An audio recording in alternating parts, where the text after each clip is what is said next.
ഈ വ്യാജ ഫോൺ ശ്രദ്ധിക്കുക. അനുഭവസ്ഥരാണ് പറയുന്നതെന്ന് അമ്പലക്കടവ് പറയുന്നു.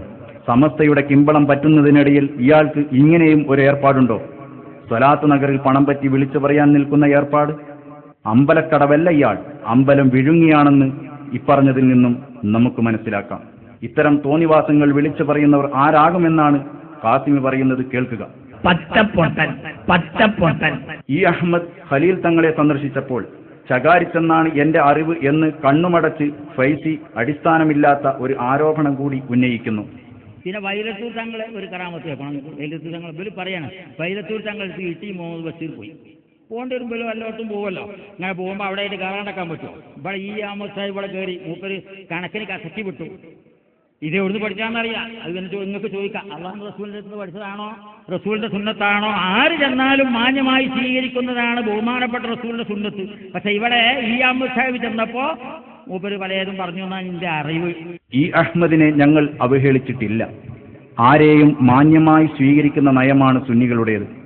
എന്നാൽ ഈ അഹമ്മദ് മർക്കസിൽ വരികയും കാന്തപുരം ഉസ്താദിനെ കെട്ടിപ്പിടിക്കുകയും ചെയ്തതിന് നിങ്ങളാണ് അഹമ്മദ് സാഹിബിനെ ഗോബാക്ക് വിളിച്ചത്.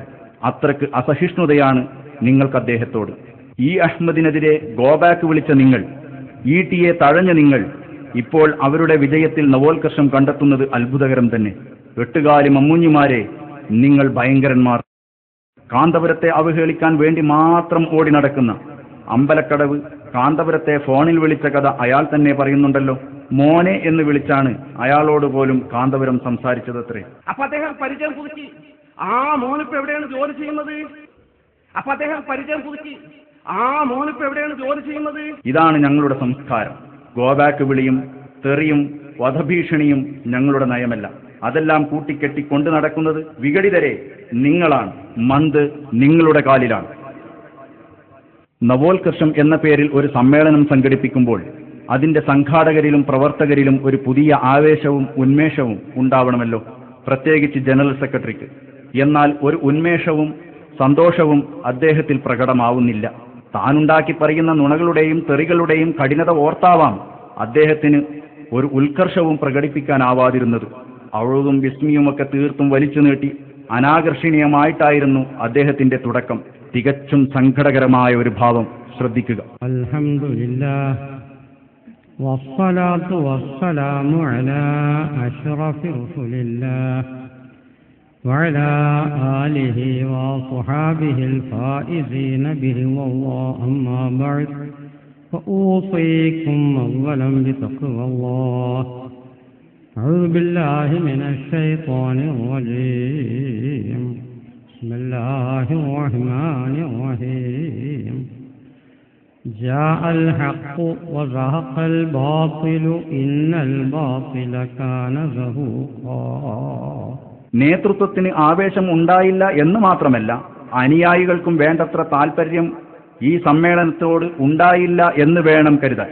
അനുയായികളിൽ 3/4 പങ്കെടുത്തില്ലെന്നും അവരൊക്കെ വീട്ടിൽ കിടന്നുറങ്ങുകയാണെന്നും വിഘടിതർ പറയുന്നത് കേൾക്കുക. 1/4 ആളുകൾ മാത്രമാണ് സമ്മേളനഗരിയിലുള്ളത്. 1/4 ആളുകൾ മാത്രമാണ് സമ്മേളനഗരിയിലുള്ളത്. ഇത് ഇതിന്റെ 10 ഇരട്ടി ചെറിയവിടെ കിടന്നുറങ്ങുന്ന പോലാണ് സമസ്തന്റെ ആളുകൾ. നോക്കണേ ഇവരുടെ ഒരു അവസ്ഥ. ഇവർക്ക് കിട്ടാവുന്നതിൽ ഏറ്റവും വലിയ നവോത്കർഷം ഉണ്ടായിട്ടും അനുയായികളിൽ 3/4 തിരിഞ്ഞു നോക്കിയില്ല. നുണകളും പൊള്ളത്തരങ്ങളും കേൾക്കുന്നതിനേക്കാൾ നല്ലത് കിടന്നുറങ്ങുന്നതാണ് എന്ന് അവർ മനസ്സിലാക്കിയിട്ടുണ്ടാവും. വളരെ സ്പഷ്ടവും വ്യക്തവുമാണ്. അതിനും പുറമെ സമ്മേളനം നടന്ന അസുർ, മഗ്രിബ് തുടങ്ങിയ പ്രധാന സമയങ്ങളിലാണ് ഇവരുടെ 3/4 അനുയായികളിലും ഉറങ്ങുക എന്ന വിവരവും സെക്രട്ടറി പുറത്തുവിടുന്നു. തീർത്തും അനാകർഷണീയമായി ആരംഭിച്ച പ്രഭാഷണം ചെറിയ മുതഅല്ലിമീങ്ങളുടെ വായ്ചോദൽ മോഡലിൽ കടന്നുപോയി. അക്ഷരത്തെറ്റുകളും ആശയത്തിരിമറികളും സമൃദ്ധമായ ഇദ്ദേഹത്തിന്റെ പ്രഭാഷണത്തിൽ മുൻ മുഖ്യമന്ത്രി ആന്റണിയാകുന്നു. അടുത്തുണ്ടായ യോഗം അല്ലാത്തതിന് മുമ്പ് ഒരു യോഗം ഉണ്ടായിരുന്നു കോഴിക്കോട് വെച്ച്. അന്നത്തെ മുഖ്യമന്ത്രി ആന്റണിയിൽ വന്നിരുന്നു. സമവായത്തിലെ വാഴയാണെന്ന് മനസ്സിലാക്കി സമവായത്തെ തെറ്റായി വ്യാഖ്യാനിക്കുന്നുണ്ട് മുസ്ലിയാർ. കഴിയുന്നത്ര യോജിച്ചു പോയിക്കൊള്ളട്ടെ എന്ന നിലയിലാണ് ലീഗ് നേതാക്കൾ സുന്നി സമവായത്തിന് ശ്രമിച്ചത്. അതുപോലും തെറ്റായി വ്യാഖ്യാനിച്ച് അനൈക്യം നിലനിർത്താൻ ശ്രമിക്കുകയാണ് ചെറുശ്ശേരി. ഒരു സമവായ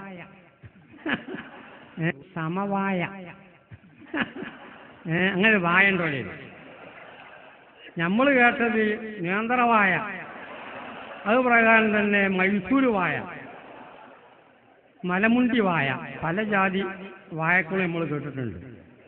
ഇങ്ങനൊരു സമവായ എന്ന വായ അത് കൊലക്കും സംശയിക്കും. ജമാഅത്തെ ഇസ്ലാമിക്കാർ എന്ത് നോക്കിയാണ് വോട്ട് ചെയ്യുക എന്ന് അവർ പ്രഖ്യാപിച്ചിട്ടുണ്ട്. വിഘടിത സെക്രട്ടറി അതിന്റെ പേര് പറയുന്നത് ശ്രദ്ധിക്കുക. വോട്ട് ചെയ്യാൻ പാടില്ല എന്ന് പറഞ്ഞിരുന്നു. അതിന്റെ മുമ്പ് ഉദ്യോഗമൊന്നും സ്വീകരിക്കാൻ പാടില്ല, താവൂത്ത് ഗവൺമെന്റാണ് എന്ന് പറഞ്ഞിരുന്നു. പിന്നീട് പോയി അതൊക്കെ മഹാവഷളത്തരും നടക്കുന്ന കാര്യമില്ല എന്ന് അവർക്ക് മനസ്സിലായപ്പോൾ പിന്നെ മൂലം നോക്കി അങ്ങനെ ചെയ്യാം, മൂലത്തിനനുസരിച്ചുള്ള ഭാഗത്തിനനുസരിച്ച് അങ്ങനെ ചെയ്യാമെന്ന് പോലും. ഈ മൂലം നല്ലതോ ചീത്തയോ എന്ന് തീർച്ചയാക്കൽ ആരാണ്? അവരമീ സ്വന്തം സംഘടനയുടെ പേരും ഇദ്ദേഹം തെറ്റിച്ചും അവഹേളിച്ചും പറയുന്നു. പിന്നെ ഞങ്ങളും സമസ്തയാണ് പറഞ്ഞിട്ടിങ്ങനെ നടക്കാറുണ്ട്. അവർ ചില ആളുകൾ നമ്മളെ കൂട്ടത്തു നിന്നും 2 സമസ്ത ഉണ്ട് എന്ന് പറയുന്നവരുണ്ട്. എൻ്റെ അഭിപ്രായത്തിൽ സമസ്ത 2 ഒന്നുമല്ല, പലതും ഉണ്ട്. ഒന്ന് സമസ്ത നായർ സമാജം, അങ്ങനൊരു സമസ്ത ഉണ്ട്. മറ്റൊന്ന് സമസ്ത മേനോൻ സമാജം, അത് ആ വക്കീല് അരവിന്ദാക്ഷ മേനോൻ ഏർപ്പാട് ചെയ്തു കൊടുത്താണ്. അതുകൊണ്ട് അവരൊക്കെ പല നയന്മാരാന്നല്ല ഞാൻ പറഞ്ഞത്. അത് ചെയ്തു കൊടുത്ത ആള് മേനോൻ ആയതുകൊണ്ട് മേനോൻ സമാജം, അങ്ങനെ ഒരു സമസ്ത മേനോൻ സമാജമുണ്ട്. മൂന്നാമത്തെ സമസ്ത കേരള ജമിയത്തിൽ മൊല്ലക്കോയ സമാജം. താൻ വലിയ ആളാണെന്ന് മനസ്സിലാക്കി വലിയവർക്കെതിരെയുള്ള നുണകളാണ് മൂപ്പർ നവോത്കർഷ സമ്മേളനത്തിൽ വിളമ്പാൻ എഴുതിക്കൊണ്ടുവന്നത്. സമസ്ത പ്രസിഡന്റ് ഷെയ്ഖുന താജുൽ ഉലമ സയ്യിദ് അബ്ദുറഹ്മാൻ അൽ ബുഖാരി തങ്ങൾക്ക് താജുൽ ഉലമ എന്ന പദവി നൽകിയതാണ് ആദ്യ പരാതി. നോക്കണേ, സമ്മേളനം എത്ര പുതിയത്, ഇവരുടെ ആരോപണം എത്ര പഴയത്. ഇയാൾക്കൊരു സ്ഥാനപ്പേര് കൊടുക്കാൻ വേണ്ടി ഓലെല്ലാവരും വലിയൊരു യോഗം കൂടി മംഗലാപുരത്തെ ഭാഗത്ത്. അയാളെ ശിഷ്യന്മാർക്കൊക്കെ വീരം കൊടുത്ത് എല്ലാവരും പൈസ ഉണ്ടാക്കണം. എന്നിട്ട് നമ്മൾ തങ്ങൾക്കൊരു കീ കൊടുക്കണം. എന്നിട്ട് മൂപ്പർക്കൊരു പേരിടുന്നുണ്ട് ഇവിടെ. അങ്ങനെയൊക്കെ പാടെ കുട്ടികളോടൊക്കെ വലിയ പൈസ ഒക്കെ പിരിപ്പിച്ച് കീയൊക്കെ കൊണ്ടരിപ്പിച്ച് ആ സഭയിൽ വെച്ചിട്ട് താജുൽ ഉലമ എന്നൊരു പേരാണ്. ഉന്നതരായ സയ്യിദന്മാർക്കും ആലിമീങ്ങൾക്കും ലഭിക്കുന്ന സ്ഥാനവും മാനവും കണ്ട് അസൂയപ്പെട്ടാണ് നിങ്ങൾ വിഘടിതരായത് എന്ന് എല്ലാവർക്കും അറിയാം.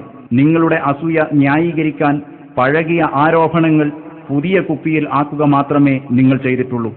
അതിൽപ്പെട്ടതാണ് കാഫിർ വിളിയും മറ്റും. നിങ്ങളുടെ ഈ പുളിച്ച ആരോപണങ്ങൾ സുന്നി കേരളം എല്ലാ അവജ്ഞയോടും തള്ളിക്കളയുന്നു. കാരണം നിങ്ങൾ പറഞ്ഞതു തന്നെ. ധനി തോന്നിയാസം പറഞ്ഞാൽ എല്ലാവരും അംഗീകരിക്കുമല്ലോ. കാര്യം തിരിയുന്ന ധാരാളം ആളുകൾ നമ്മളെ കേരളത്തിലുണ്ട്. വൈലത്തൂർ തങ്ങളെക്കുറിച്ചും നവ ആക്രോശക്കാർ കല്ലുവെച്ച നുണകൾ പറയുന്നുണ്ട്. സ്വന്തം വേദിയിലിരിക്കുന്ന ബഹുമാനപ്പെട്ട ഹൈദരലി ശിഹാബ് തങ്ങളെക്കുറിച്ച് നുണ വിളമ്പുന്ന ഇവർക്കെന്ത് വൈലത്തൂർ തങ്ങൾ, എന്ത് താജുൽ ഉലമ, എന്ത് ഖലീൽ തങ്ങൾ. നിജസ്ഥിതി മൗലാനയുടെ പ്രസംഗം കേൾക്കുക. ഇന്ന് ബഹുമാന്യരായ മുസ്ലിം കേരളത്തിന്റെ കണ്ണുണ്ണിയായ പാണക്കാട് സയ്യിദ് ഹൈദരലി ശിഹാബ് തങ്ങൾ അങ്ങനെ കത്തുന്ന ബൾബിന്റെ ഫ്യൂസ് ഞാൻ ഊരിക്കഴിഞ്ഞിരിക്കുന്നുവെന്ന് പ്രഖ്യാപിച്ച സാഹചര്യത്തിൽ ഇനി കാന്തപുരം വിഭാഗത്തിന് മുന്നോട്ട് പോകാൻ കഴിയില്ല എന്ന് തീർച്ചയാണ്. ഇന്ന് ബഹുമാന്യരായ മുസ്ലിം കേരളത്തിന്റെ കണ്ണുണ്ണിയായ പാണക്കാട് സയ്യിദ് ഹൈദരലി ശിഹാബ് തങ്ങൾ അങ്ങനെ കത്തുന്ന ബൾബിന്റെ ഫ്യൂസ് ഞാൻ ഊരിക്കഴിഞ്ഞിരിക്കുന്നുവെന്ന് പ്രഖ്യാപിച്ച സാഹചര്യത്തിൽ ഇനി കാന്തപുരം വിഭാഗത്തിന് മുന്നോട്ട് പോകാൻ കഴിയില്ല എന്ന് തീർച്ചയാണ്. അതൊരു വലിയ വിഷയം തന്നെയാണ്. കത്തി നിൽക്കുന്ന സ്ഥാപനങ്ങളുടെ ഫ്യൂസ് ഞാൻ ഊരിയെന്നും ഇനി കാന്തപുരം വിഭാഗം അണഞ്ഞു പോകുമെന്നും ബഹുമാനപ്പെട്ട ഹൈദരലി ശിഹാബ് തങ്ങൾ പറഞ്ഞെന്നാണ് നിജസ്ഥിതി മൗലാന അമ്പലക്കടവ് പറഞ്ഞത്. എന്നാൽ ഇങ്ങനെ ഒരു പരാമർശം വന്യരായ തങ്ങളുടെ പ്രസംഗത്തിൽ കേൾക്കാനില്ല. നോക്കണേ ഈ വിഘടിതരുടെ ഒരവസ്ഥ. സ്വന്തം സഹയാത്രികനായ തങ്ങളെക്കുറിച്ച് തന്നെ നുണ തട്ടിവിടുക. തങ്ങൾ ഏതെങ്കിലും ഒരു സ്ഥാപനത്തിന്റെ ഫ്യൂസ് ഊരാനോ പ്രകാശം കെടുത്താനോ നിൽക്കുമോ? സ്ഥാപനങ്ങളുടെ ഫ്യൂസ് ഊരാൻ നടക്കുന്നത് ഞങ്ങളല്ലെന്നും പാണക്കാട് തങ്ങളാണ് അതിന് മുതിരുന്നതെന്നുമല്ലേ ഇയാൾ പറഞ്ഞതിനർത്ഥം? സഅദ് ബിൻ ഉബാദ റളിയല്ലാഹു അൻഹുവിന്റെ ചരിത്രം പറയരുതെന്ന് പണ്ഡിതന്മാർക്ക് പൊതു അഭിപ്രായമാണുള്ളത്. വിഘടിത സെക്രട്ടറി അത് വിശദീകരിച്ച് പറയുന്നുണ്ട്. ബഹുമാനപ്പെട്ട